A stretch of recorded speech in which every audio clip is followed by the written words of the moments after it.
ঘুমাবে বলে মনে হয়? ঘন্টাখানেক অপেক্ষা কর না, ঠিক ঘুমিয়ে পড়বে।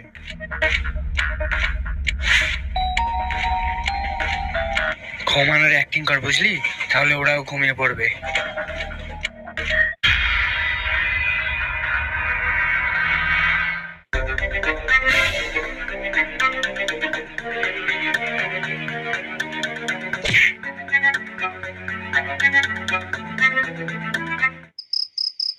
ম্যাডাম, আপনার সাথে ওই যে ম্যাডামটা ছিল, সে কোথায় গেল? সে তো ভয় মাঝ রাস্তাতে নেমে চলে গেছে। ও সরি সরি, আসলে ব্যাগে 15 লক্ষ টাকা আছে তো, আর আমার ওই ভাইদের না এত ঘুম পেয়েছিল, সেই জন্য এই নাটকটা করতে হলো।